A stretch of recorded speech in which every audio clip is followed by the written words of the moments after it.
तुम्हार लगान थोड़े बार की तरह सब बात खो के कहे पड़ी। अब बोली ना का कहे के चाहता। हमरा के पार्क में बुला ले बा, अपने पता ना कहाँ बा और आई तो कही का कि हम तो तारा के कितना खोजनी हो। हम कब से यहाँ इंतजार करतानी। रोकी खाली फोन करतानी। हेलो हाँ बोली ना। का हो करे जा कहां बारू? अरे कहतानी ना ओही जीवानी जहाँ बैठे नहीं हम। कहवा हो? गछिया तो पूरा खोज के आ गए कहीं लोग थरे नहीं। भुला गए नहीं का? गछिया तो बैठे नहीं हम कहवा? जहाँ पहली बार मिल रहनी। अच्छा वही गछिया का लगे। हाँ अच्छा वही गछिया का लगे। हाँ जी वही गछिया लगे। आई ना। अच्छा ठीक बा, हम आओ तनी हो जा बैठा। ठीक बा आई।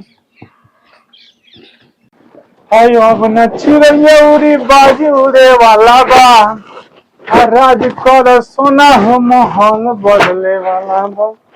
बात साला माहौल बदलो ना बदलो, मीटिंग लागल बा जोर से पहले बैठे दे। बानानो रे खेत में सब लोग घूमत रहता।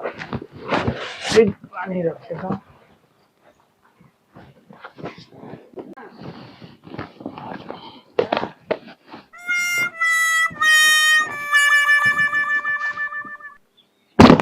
देखता नहीं यार, आज बोले भी आज जाते नहीं मिले तो कपड़ा पर सही कर ली।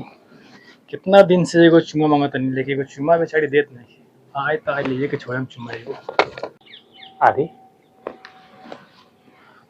का मांगता और का नहीं छे देत, हमरा पीछा करे के पड़ी। कपड़ा उपड़ा सही आ रहा है, चश्मा लगा लिया तो देखे में सुंदर लागे के चाहिए ना।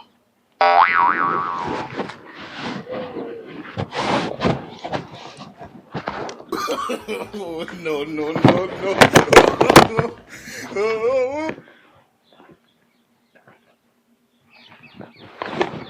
अच्छा हो गल टाइम।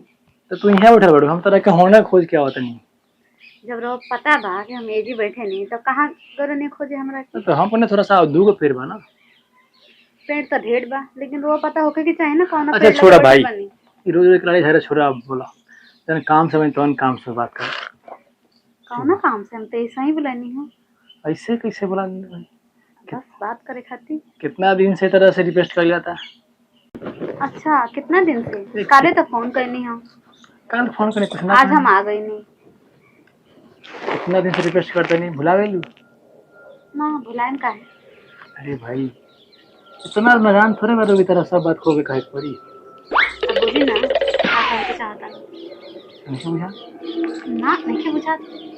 रोड के मुस्कुराहट कुछ ना कुछ जरूर कहा था तारा से। का कहता? तो समझना। अब देखिए ज्यादा हंसाई मत, बताई का बात बा। बताई ना काहे के बोलनी है। अच्छा का बात बा? अरे बात हुई, मुलाकात हुई, समझ में लो। बात हुई, मुलाकात हुई तो मुलाकात तो हुई गई, बात होते बस। तो ललवा हो, बताओ हमार पार्टनर हो गया इतना गद्दारी, हमरा सेटिंग के नाम जान लेलक। कहिया से पूछता नहीं कि अपना गर्लफ्रेंडवा के नाम बताओ ना, आज तक नाम बतौलो। अगर रंगे हाथ धो लेता नहीं आज तो पूछता नहीं बताओ का नाम हो एक और, तब हम एक से पूछता नहीं रहो। ए सुना ना, का एगो चुम्मा दा ना। चाहिए ना। ए का काहे करेगी? का करे नहीं? ई चुम्मा लेवे के जगह बा। पार्टनर हो अब धराइल बारो, अब बताओ छौड़ी के नाम का हो? हमारा बारे में तो सब जान गइल, आज तक अपना बारे में कुछ ना बतैलो। ए यार छोड़ नहीं सबको फिर। अरे यार ये कहाँ से आफत आवे बीच में यार। पार्टनर बड़ा बढ़िया पटौले वाला। अच्छा का हो, तहार का नाम हो और घर कहाँ बता? काहे बताएं? हम ना बताएं। बताइए तुम ना बताएं। पार्टनर देख लो। ए ढेर बोलबो ना तो तोहरे के फंसा। ए सुना ना, यार पार्टनर तो पार्टनर तो हम का करी? अरे तो छोड़ दो, नाम बताया क्या होइला? पार्टनर बता दो। तो हम काहे बताई? हम जाते नहीं जाओ में हाला करे। अरे सुना सुनना, ए यार पार्टनर की बात बा यार, पार्टनर के बात ना भेल बैठो। हम आज तक नाम बतौले वाला कितना धोखा करेला हमरा। ए मारे धोखा नाम बता दो, तू ही बता दो। छोड़ो अच्छा बता दो नाम खाली बता दो, हम ना कहम केहू से ना कहम। हमार नाम ए सुना ना, तू ही ना बता नाम अपन। हमार नाम है पायल आ कदम तारा के घायल। हमरा के घायल काहे के करबे, एकरा के कर, एकरा के पार्टनरवा के हमरा। तू भी न खची आइल बड़ा घायल होके खातिर। ए जो ना यार का डिस्टर्ब कइले बारे, जो ना बाजार में मिला। सीधी साइड दुकान पर जो चौक खियो। हां भैया हाला पर जो ना यार जो सब तो जाता नहीं यार।